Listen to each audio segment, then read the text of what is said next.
ನಮಸ್ಕಾರ ಕರ್ನಾಟಕ. ಆಡಳಿತ ಕ್ರಿಮಿನಲ್ಗಳ ಕೈಯಲ್ಲಿ, ಮಾಫಿಯಾಗಳ ಕೈಯಲ್ಲಿ, ಲೂಟಿಕೋರರ ಕೈಯಲ್ಲಿ, ಭ್ರಷ್ಟಾಚಾರ ಮಾಡೋರ ಕೈಯಲ್ಲಿ, ಸಂಪಾದನೆ ಮಾಡಿದ್ರು ತುತ್ತನ್ನ ಸಿಗದ ಪರಿಸ್ಥಿತಿ ಸೃಷ್ಟಿ ಮಾಡೋರ ಕೈಯಲ್ಲಿ ಸಿಕ್ಕಾಗ ಇಡೀ ಸಮಾಜ ನರಳ್ತದೆ, ಇಡೀ ಸಮಾಜ ಶೋಕದಲ್ಲಿರ್ತದೆ, ಇಡೀ ಸಮಾಜ ಕಣ್ಣೀರಲ್ಲಿ ನೀರು ಹಾಕುತ್ತೆ.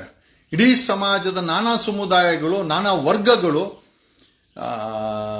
ಬೇರೆ ಬೇರೆ ರೀತಿ ನರಕವನ್ನು ಅನುಭವಿಸಿ ಕೊನೆಗೆ ಅಲ್ಲಿ ಯಾರೋ ಒಬ್ಬರು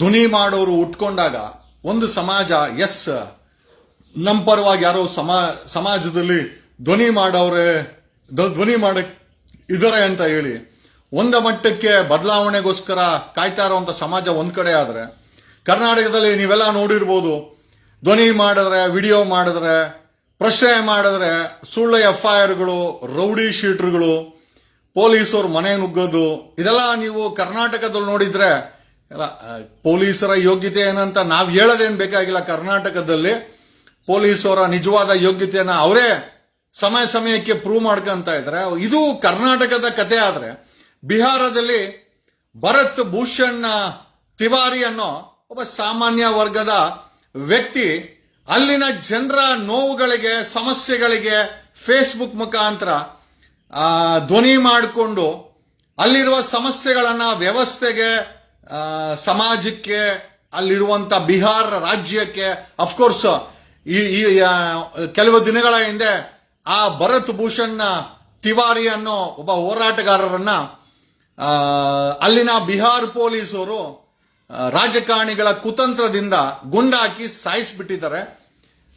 ಆತನ ಐ ಥಿಂಕ್ ಆತನನ್ನ ಸಮಾಧಿ ಮಾಡಲಿಕ್ಕೆ ಸೇರಿದಂಥ ಜನ 1 ಲಕ್ಷ. ಯಾವ ರಾಜಕಾರಣಿಗಳ ಸಾವಿಗೂ ಕೂಡ ಜನ ಅಷ್ಟು ಸೇರಲ್ಲ. ಅಷ್ಟರ ಮಟ್ಟಿಗೆ ಬಿಹಾರದಲ್ಲಿ ಒಂದು ಮಟ್ಟದ ಒಂದು ಕ್ರಾಂತಿಯನ್ನ ಮಾಡುವಂತ ವ್ಯಕ್ತಿ ಭರತ್ ಭೂಷಣ್ ತಿವಾರಿ ಆಗಿದ್ದಾನೆ. ಬಟ್ ಈತನನ್ನ ಅಲ್ಲಿನ ಪೊಲೀಸರು ಸಂಚುಗೊಳಿಸಿ ಕೊಲೆ ಮಾಡಿ ಈಗ ಅದನ್ನ ಎನ್ಕ್ವೈರಿನ ನಡೀತಾ ಇದೆ. ಬಟ್ ಪ್ರಶ್ನೆ ಏನಪ್ಪ ಅಂತಂದ್ರೆ, ಭಾರತದಲ್ಲಿ ಜನ ಸರ್ಕಾರದ ತಪ್ಪುಗಳನ್ನ ಪ್ರಶ್ನೆ ಮಾಡಿದ್ರೆ ಸುಳ್ಳು ಕೇಸುಗಳು, ರೌಡಿ ಶೀಟರ್ಗಳು ಬಿಹಾರಲ್ಲಿ ಆ ಭರತ್ ಭೂಷಣ್ ತಿವಾರಿ ಅನ್ನೋನ್ನ ಈ ಕಾಕಿ ಪಡೆಗಳು ಗುಂಡಾಕಿ ಕೊಂದೇ ಬಿಟ್ಟಿದ್ದಾರೆ. ಈಗ ಗೊತ್ತಿಲ್ಲ ಏನಾಗುತ್ತೆ, ಎತ್ತಾಗುತ್ತೆ. ಒಂದಂತೂ ನಿಜ, 6 ತಿಂಗಳು, 1 ವರ್ಷನೋ ಅಥವಾ ಇನ್ನೊಂದು ಸ್ವಲ್ಪ ಸಮಯದಲ್ಲಿ ಭಾರತದಲ್ಲಿ ಒಂದು ಭುಗಿಲೆದ್ದ ಕ್ರಾಂತಿ ಅಂತೂ ಖಂಡಿತ ಆಗುತ್ತೆ. ಯಾಕೆ ಅಂತಂದ್ರೆ ಆ ಮಟ್ಟಕ್ಕೆ ರಾಜ್ಯ ಸರ್ಕಾರಗಳಾಗಿರ್ಬೋದು, ಕೇಂದ್ರ ಸರ್ಕಾರಗಳಾಗಿರ್ಬೋದು ಈ ರೀತಿಯ ಕೆಟ್ಟ ನಡವಳಿಕೆಗಳನ್ನ, ಕೆಟ್ಟ ಸಂಸ್ಕೃತಿಗಳನ್ನ, ಪೊಲೀಸ್ ಬಳಕೆಯನ್ನ, ಕಾನೂನು ದುರ್ಬಳಕೆಯನ್ನ ಮಾಡಿಕೊಂಡು ಇವತ್ತು ಸರ್ವನಾಶ ಮಾಡ್ತಾ ಇದ್ದಾರೆ. ಭರತ್ ಭೂಷಣ್ ತಿವಾರಿಯ ಸಾವು ಬಿಹಾರದಲ್ಲಿ ಒಂದು ಸ್ಫೋಟಕ ರಾಜಕೀಯ ಸಂಚಲನವನ್ನ ಸೃಷ್ಟಿ ಮಾಡಿದೆ. ಇವತ್ತು ಜನ ಪ್ರಶ್ನೆ ಮಾಡ್ತಾ ಇದ್ದಾರೆ, ಅಲ್ಲಿನ ಸರ್ಕಾರವನ್ನ, ಅಲ್ಲಿನ ಬಿಜೆಪಿ ಸರ್ಕಾರವನ್ನ, ಬಿಜೆಪಿ ಮುಖ್ಯಮಂತ್ರಿಯನ್ನ, ಅಲ್ಲಿನ ಪೊಲೀಸಿನ ದುರಾಂಕಾರವನ್ನ, ದುರ್ಬುದ್ಧಿಯನ್ನ, ಕೊಲೆಗಳನ್ನ ಮಾಡುವಂತ ಈ ಪೊಲೀಸರ ಮನಸ್ಥಿತಿಯನ್ನ ಅಲ್ಲಿನ ಜನ ಪ್ರಶ್ನೆ ಮಾಡ್ತಾ ಇದ್ದಾರೆ. ಆ ಭರತ್ ಭೂಷಣ್ ತಿವಾರಿಯ ಮರಣದ ನಂತರ ಒಂದು ಮಟ್ಟಕ್ಕೆ ಬಿಹಾರದಲ್ಲಿ ಜನರು ತಮ್ಮ ಧ್ವನಿಯನ್ನ ಭುಗಿಲೆಬ್ಬಿಸಿದ್ದಾರೆ. ಬಟ್ ಪ್ರಶ್ನೆ ಏನಪ್ಪ ಅಂತಂದ್ರೆ, ಈ ರೀತಿ ಪ್ರಶ್ನೆ ಮಾಡುವ ವ್ಯಕ್ತಿಗಳನ್ನ ಈ ಪೊಲೀಸ್ ಬಳಕೆ ಮಾಡಿ ಕೊಲೆ ಮಾಡುವಂತ ಈ ಸಂಚುಕೋರ ರಾಜಕಾರಣಿಗಳಾಗಿರ್ಬೋದು, ಇವತ್ತು 78 ವರ್ಷಗಳ ನಂತರ ನಮ್ಮ ಈ ಭಾರತದ ಆಡಳಿತ ಆಗಿರ್ಬೋದು, ರಾಜ್ಯದ ಆಡಳಿತಗಳಾಗಿರ್ಬೋದು, ಕರ್ನಾಟಕ ಏನು ಕಡಿಮೆ ಏನಿಲ್ಲ. ಕರ್ನಾಟಕದ ಪರಿಸ್ಥಿತಿನೂ ನೋಡೋಕೋಯ್ತು ಅಂತಂದ್ರೆ ಎಲ್ಲಂದ್ರೆ ಅಲ್ಲಿ ಈಗ ನೋಡಿದ್ರಲ್ಲ, ಬಿಡದಿ ಟೌನ್ಶಿಪ್ ವಿಚಾರದಲ್ಲಿ 8,500 ಎಕರೆ ಜಮೀನನ್ನ ಕಸಿದ್ಕೊಬೇಕು. ಒಂಥರ ರಿಯಲ್ ಎಸ್ಟೇಟ್ಗೆ ಕಾಂಗ್ರೆಸ್ DK ಶಿವಕುಮಾರ್ ಸರ್ಕಾರ ಓಪನ್ ಆಗಿ ಇಳಿದು ಬಿಟ್ಟಿದೆ. ಬಿಡದಿನಲ್ಲಿ 8,500 ಎಕರೆ ಕಿತ್ಕೊಳ್ಳೇಬೇಕು, ಲೇಔಟ್ ಮಾಡಲೇಬೇಕು. ಆಮೇಲೆ ಬೆಂಗಳೂರು ತರ ಅಲ್ಲಿ ಕೂಡ ಗಬ್ಬೆ ಬರ್ಸಾಕ್ಬೇಕು ಅನ್ನೋ ಮನಸ್ಥಿತಿ. ಒಂದು ಕಡೆ ಆನೇಕಲ್ಲಲ್ಲಿ KDBಗೆ 2,500 ಎಕರೆ ಜಮೀನನ್ನ ಇದೇ ಕಾಂಗ್ರೆಸ್ DK ಶಿವಕುಮಾರ್ ಸರ್ಕಾರ ಅಲ್ಲಿರೋ ಆನೇಕಲ್ ರೈತರ ಹತ್ರ ಕಿತ್ಕೊಂತ ಇದೆ. ನನಗೆ ಅಲ್ಲಿ ಯಾವುದೋ ಒಂದು ವಿಡಿಯೋದಲ್ಲಿ ನೋಡಿದೆ, ಒಂದು ದಿವಸಕ್ಕೆ 10 ಟನ್ ತರಕಾರಿ ಆನೇಕಲ್ಲಿಂದ ಬೆಂಗಳೂರು ಬರ್ತದೆ. ನಮಗೊತ್ತಿಲ್ಲ ಈ ಸುತ್ತಮುತ್ತ ಜಮೀನುಗಳನ್ನೆಲ್ಲ ರಿಯಲ್ ಎಸ್ಟೇಟ್ ಮಾಡಿಬಿಟ್ರೆ ಡಿ ಕೆ ಶಿವಕುಮಾರ್ ಕಾಂಗ್ರೆಸ್ ಸರ್ಕಾರ, ಆಮೇಲೆ ಎಲ್ಲಿಂದ ತರಕಾರಿ ತಗೊಂಬಂದು ನಮ್ಗೆಲ್ಲ ಕೊಡ್ತಾರೆ, ಅಥವಾ ನಾವು ತರಕಾರಿಗೋಸ್ಕರ ಆಹಾರಕ್ಕೋಸ್ಕರ ಏನಾದ್ರು ಬೆಂಗಳೂರು ಖಾಲಿ ಮಾಡ್ಕೊಂಡು ಹೋಗ್ಬೇಕಾ ಗೊತ್ತಿಲ್ಲ. ಇನ್ನೊಂದು ಕಡೆ 2800 ಎಕರೆ ಚಿಕ್ಕಬಳ್ಳಾಪುರದಲ್ಲಿ KDB ಅನ್ನೋ ಹೆಸರಲ್ಲಿ ಇದೇ ಡಿ ಕೆ ಶಿವಕುಮಾರ್ ಕಾಂಗ್ರೆಸ್ ಸರ್ಕಾರ ರಿಯಲ್ ಎಸ್ಟೇಟ್ KDB ಹೆಸರಲ್ಲಿ ಭೂಸ್ವಾಧೀನ ಮಾಡಕೊಟ್ಟಿದೆ. ದೊಡ್ಡಬಳ್ಳಾಪುರದಲ್ಲಿ ಭೂಸ್ವಾಧೀನ ಮಾಡಕೊಟ್ಟಿದೆ. ಪ್ರಶ್ನೆ ಏನಪ್ಪಾ ಅಂತಂದ್ರೆ, ಅಲ್ರಿ ಈಗ ಬರೀ ಈ ತರ KDB ಸ್ಟೇಡಿಯಂ, ಬಡಾವಣೆ, ಏರ್ಪೋರ್ಟ್, ಅಲ್ರಿ ಆ ಬೆಂಗಳೂರು ಇಂಟರ್ನ್ಯಾಷನಲ್ ಕೆಂಪೇಗೌಡ ಏರ್ಪೋರ್ಟ್ಗೆ ಸುಮಾರು 4,000 ಎಕರೆ ಕಿತ್ಕೊಟ್ರು. 5 ಲಕ್ಷ 10 ಲಕ್ಷ ರೇಟಲ್ಲಿ. ಇವತ್ತಲ್ಲಿ ಒಂದು ಕಾಫಿ ಬೆಲೆ 350 ರೂಪಾಯಿಂದ 500 ರೂಪಾಯಿ. ಒಂದು ಪ್ಲೇಟ್ ಇಡ್ಲಿ ತಗೋಬೇಕು ಅಂದ್ರೆ ಬೆಂಗಳೂರು ಇಂಟರ್ನ್ಯಾಷನಲ್ ಏರ್ಪೋರ್ಟ್ ಅಲ್ಲಿ 500 ರೂಪಾಯಿ. ಅಲ್ರಿ ಕಮರ್ಷಿಯಲ್ ಮಾಡೋ ಕಂಪನಿಗಳಿಗೆ ಅಲ್ರಿ 6 ಕಾಸು 3 ಕಾಸು ರೈತರ ಜಮೀನನ್ನ ಕಿತ್ಕೊಡ್ತಾರಲ್ಲ, ಖಂಡಿತವಾಗಿ ಇದು ಒಳ್ಳೆ ನಡೆನ. ಆಮೇಲೆ ಇದೇ ರೀತಿ ಮಾಡ್ಕೊಂಡು ಹೋಯ್ತು ಅಂತಂದ್ರೆ ಆಹಾರಕ್ಕೆ ಕೊರತೆ ಬಂದಾಗ, ಊಟಕ್ಕೆ ಕೊರತೆ ಬಂದಾಗ, ಹಸಿವಿಗೆ ಕೊರತೆ ಬಂದಾಗ ನಾವೇನು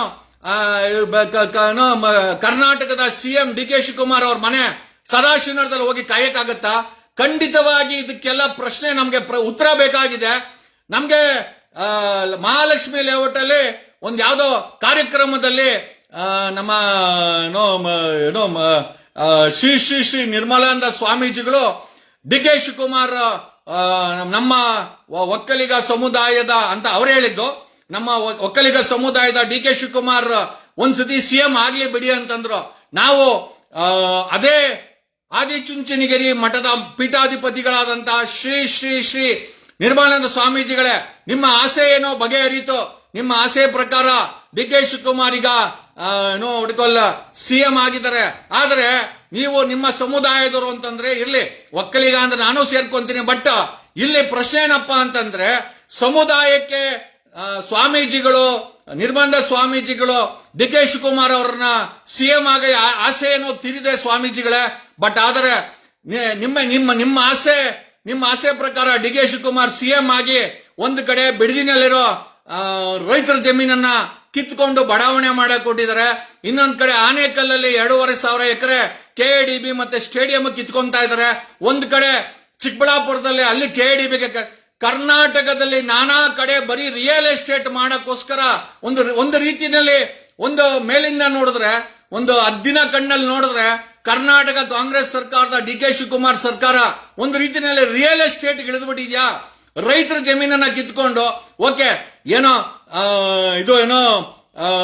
ಸ್ವತಂತ್ರದ ನಂತರ ಸರ್ಕಾರದಲ್ಲಿ ದುಡ್ಡಿರ್ಲಿಲ್ಲ, ಭೂ ಸ್ವಾಧೀನ ಕಾಯ್ದೆ ಅಥವಾ ಲ್ಯಾಂಡ್ ಅಕ್ವಿಷನ್ ಆಕ್ಟ್ ಏನೋ ಓಕೆ. ಆ ಟೈಮಲ್ಲಿ 78 ವರ್ಷಗಳ ನಂತರ ಬೆಂಗಳೂರು ಇಂಟರ್ನ್ಯಾಷನಲ್ ಏರ್ಪೋರ್ಟ್ ಒಂದೇ ಉದಾಹರಣೆ. ಆ ಕಂಪನಿಗೆ 4,000 ಎಕರೆ ಕಿತ್ಕೊಡ್ತು 6 ಕಾಸಿಗೆ 3 ಕಾಸಿಗೆ. ಇವತ್ತ ಬೆಂಗಳೂರು ಇಂಟರ್ನ್ಯಾಷನಲ್ ಏರ್ಪೋರ್ಟ್ ಅಲ್ಲಿ ಆ BIL ಕಂಪನಿಯವರು ಒಂದು ಕಾಫಿ ಬೆಲೆ 400 ರೂಪಾಯಿ ಮಾಡ್ತಾರೆ. ಒಂದು ಇಡ್ಲಿ, ಒಂದು ಸೆಟ್ ಇಡ್ಲಿ, 2 ಇಡ್ಲಿ 600 ರೂಪಾಯಿ. ಅಲ್ರಿ ಈ ರೀತಿ ಕಮರ್ಷಿಯಲ್ ಬೆಲೆಗೆ ದಂಧೆ ಮಾಡಕ್ಕೋಸ್ಕರ ಭೂಸ್ವಾಧೀನಗಳನ್ನ ದುರುಪಯೋಗ ಮಾಡಿಕೊಂಡು, ಲ್ಯಾಂಡ್ ಅಕ್ವಿಷನ್ ದುರುಪಯೋಗ ಮಾಡಿಕೊಂಡು KDB ಖಂಡಿತವಾಗಿ ಹೇಳ್ತೀನಿ, ಕರ್ನಾಟಕದಲ್ಲಿ ಈ ಒಂದು ಭೂಸ್ವಾಧೀನ ಕಾಯ್ದೆನೇ ಸ್ಕ್ವಾಶ್ ಮಾಡಬೇಕು, KDBನ ಕೂಡ ಸ್ಕ್ವಾಶ್ ಮಾಡಬೇಕು. ಈ ರೀತಿ ದಳ್ಳಾಳಿಗಳ ತರ ಅಲ್ರಿ, ದಳ್ಳಾಳಿಗಳಾಗ್ಬಿಟ್ರೆ ಸರ್ಕಾರದವರು ಏನೋ ಜನರಿಗೆ ಬುದ್ಧಿ ಕಲ್ಸಕ್ ಗೊತ್ತಾಗಲ್ವಾ? ಶ್ರೀ ಶ್ರೀ ಶ್ರೀ ನಮ್ಮ ಆದಿಚುಂಚನಗಿರಿ ಮಠದ ನಿರ್ಬಂಧ ಸ್ವಾಮೀಜಿಗಳವ್ರಿಗಲ್ಲಿ ವಿನಮ್ರತವಾಗಿ ಕೇಳೋದೇನೋ ಅಂತಂದ್ರೆ, ಹೇಳಿ ನೀವು ಆಸೆ ಬಿಟ್ರಲ್ಲ, ಈಗ ಆಸೆ ಬಿದ್ದು ಇಲ್ಲ ನಮ್ಮ ಡಿ ಕೆ ಶಿವಕುಮಾರ್ CM ಆಗ್ಬೇಕು ಅಂದ್ರೆ CM ಆದ್ಮೇಲೆ ಏನ್ ಮಾಡ್ತಾ ಇದಾರೆ ನಿರ್ಬಂಧ ಸ್ವಾಮಿ ಶ್ರೀಗಳೇ?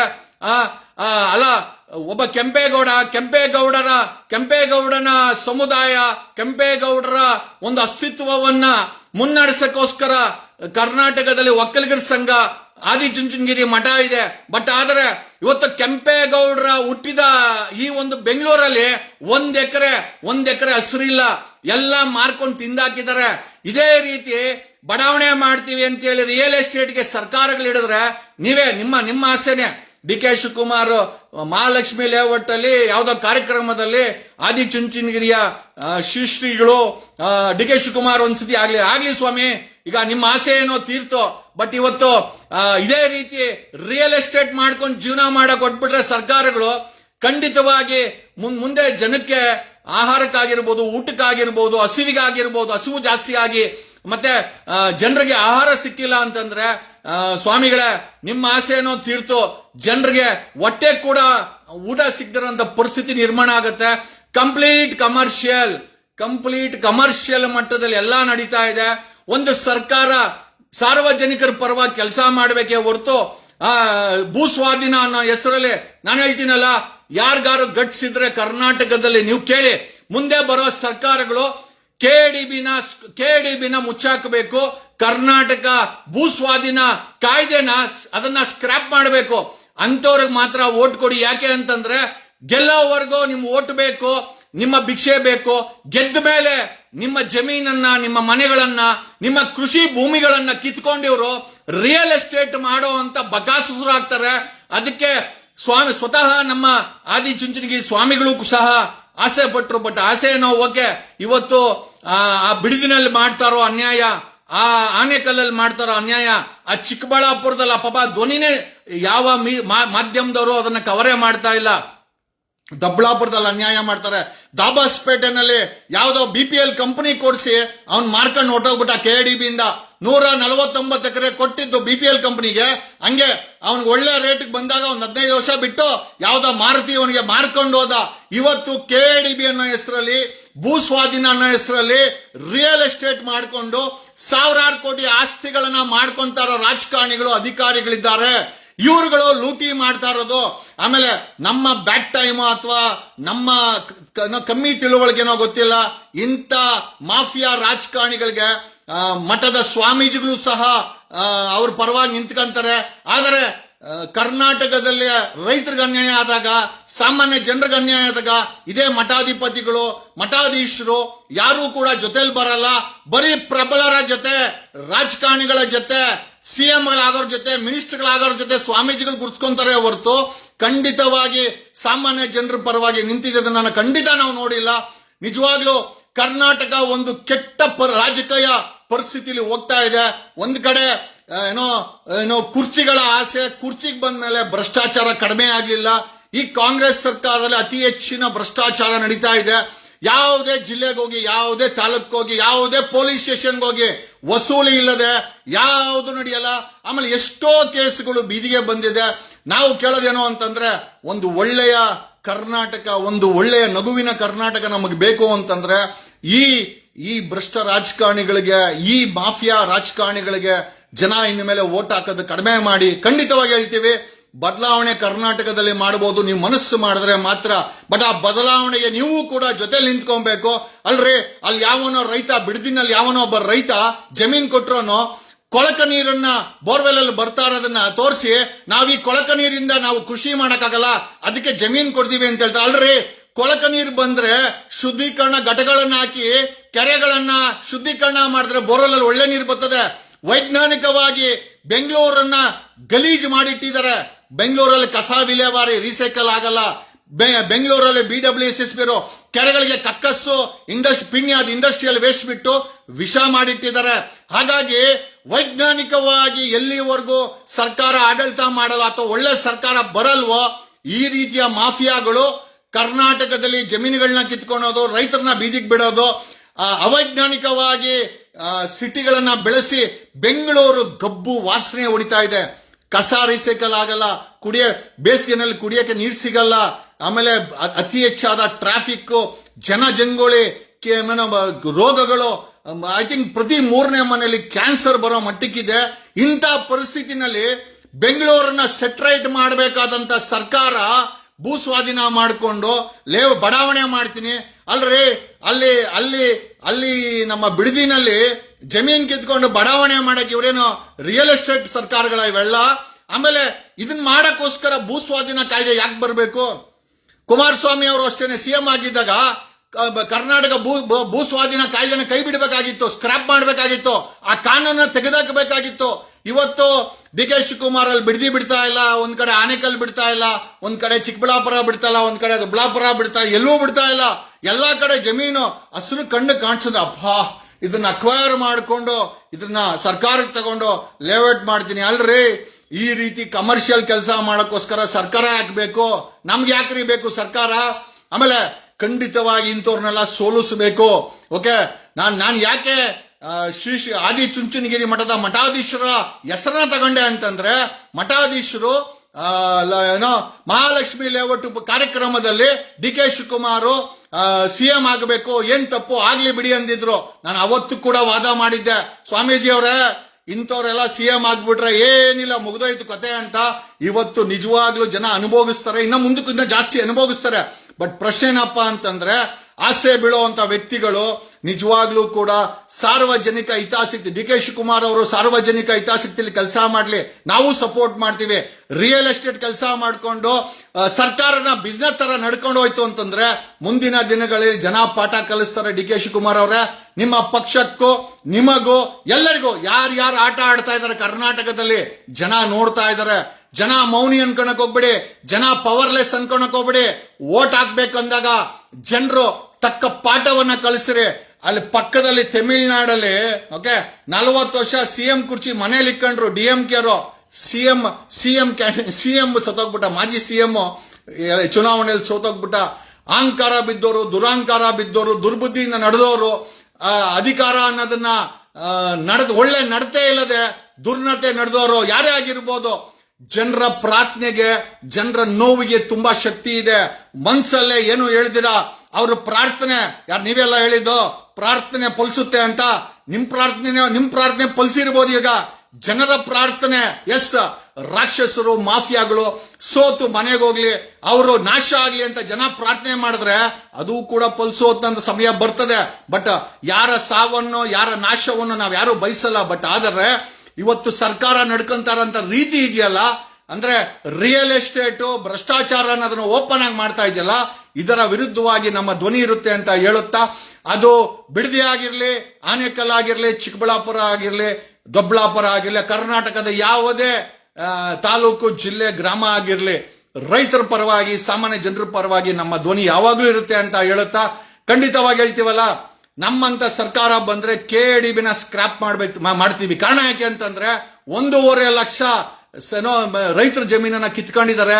ಗೊತ್ತಿಲ್ಲ, ಕೈಗಾರಿಕೆ ಅನ್ನೋ ಹೆಸರಲ್ಲಿ ಬರೀ ಸ್ವಾಹ, ಬರೀ ಗಲೀಜ್ ಬಿಟ್ರೆ ಬೇರೆ ಏನು ಮಾಡಿಲ್ಲ KDB.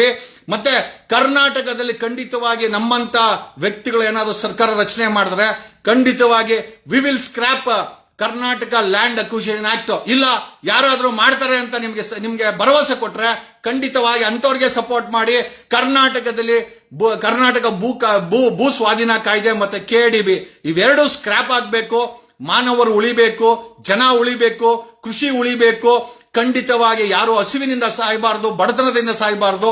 ಖಂಡಿತವಾಗಿ ಈ ರೀತಿ ಸಿಕ್ಕ ಜಮೀನುಗಳನ್ನ ಕಿತ್ಕೊಂತ ಹೋದ್ರೆ ಖಂಡಿತವಾಗಿ ಕರ್ನಾಟಕ ಒಂದು ಒಳ್ಳೆಯ ಬೆಳವಣಿಗೆ ಅಲ್ಲ ಅಂತ ಹೇಳುತ್ತಾ ನಾನು 2 ಮಾತುಗಳನ್ನ ಮುಗಿಸ್ತಾ ಇದ್ದೀನಿ. ಶ್ರೀ ನಿರ್ಮಲಾನಂದ ಸ್ವಾಮೀಜಿಗಳೇ, ದಯಮಾಡಿ ನಿಮ್ಮ ಆಸೆ ಈಡೇರ್ತು. ಸ್ವಲ್ಪ ಡಿ.ಕೆ. ಶಿವಕುಮಾರ್ ಹೇಳಿ ಈ ರಿಯಲ್ ಎಸ್ಟೇಟ್ ಅನ್ನ ದಯಮಾಡಿ ನಿಲ್ಲಿಸಿ. ಇಲ್ಲ, ನಿಮ್ಮ ಮಾತಕ್ಕೂ ಬೆಲೆ ಕೊಡಲ್ಲ ಅಂತಂದ್ರೆ ಮುಂದಿನ ದಿನಗಳಲ್ಲಿ ಜನ ಈ ಕಾಂಗ್ರೆಸ್ ಪಕ್ಷಕ್ಕೆ ಆಗಿರ್ಬೋದು, ಯಾವುದೇ ಪಕ್ಷಕ್ಕೆ ಆಗಿರ್ಬೋದು, ಅಥವಾ ಆ ನಾಯಕರುಗಳಿಗೆ ಆಗಿರ್ಬೋದು, ಖಂಡಿತವಾಗಿ ಬುದ್ಧಿ ಕಲಿಸ್ತಾರೆ ಅಂತ ಹೇಳ್ತಾ ನಾನು 2 ಮಾತುಗಳನ್ನ ಮುಗಿಸ್ತಾ ಇದ್ದೀನಿ. ನನ್ನ ವಿಚಾರ ಬರೀ ನಾಗರಿಕರ ಪರವಾಗಿ, ಕನ್ನಡಿಗರ ಪರವಾಗಿ, ರೈತರ ಪರವಾಗಿ, ಸಾಮಾನ್ಯ ಜನರ ಪರವಾಗಿ ಹೊರತು ಬೇರೆ ಯಾರನ್ನೋ ದೂಷಣೆ ಮಾಡೋದು, ಬೇರೆ ಯಾರನ್ನೋ ಬೆಟ್ಟೆ ತೋರಿಸುವಂತ ಅವಶ್ಯಕತೆ ನನಗಿಲ್ಲ. ಬಟ್ ಆಡಳಿತ ದಾರಿ ತಪ್ಪದಾಗ ಪ್ರಶ್ನೆ ಮಾಡುವಂತ ಅಧಿಕಾರ ನಮಗಿದೆ. ಆಮೇಲೆ ಆ ಸ್ಥಾನಗಳಿಗೆ ಪ್ರೋತ್ಸಾಹ ಕೊಟ್ಟಂತ ಸ್ವಾಮೀಜಿಗಳನ್ನು ಕೂಡ, ಸ್ವಾಮೀಜಿಯವರ ಇದ್ರ ಬಗ್ಗೆ ನೀವು ಕೂಡ ಜನರ ಪರವಾಗಿ ನಿಂತ್ಕೊಳ್ಳಿ ಅಂತ ಕೇಳುವಂತ ಅಧಿಕಾರ ನಮಗಿದೆ ಅಂತ ಹೇಳುತ್ತಾ, ಯಾರಿಗಾದ್ರೂ ನಮಗೆ ಯಾರನ್ನು ಕೆದಕಬೇಕು ಅಂತಲ್ಲ, ಬಟ್ ಕೆದಕಿಲ್ಲ ಅಂತಂದ್ರೆ ಇಲ್ಲಿ ವಿಧಿ ಇಲ್ಲ. ಧನ್ಯವಾದಗಳು.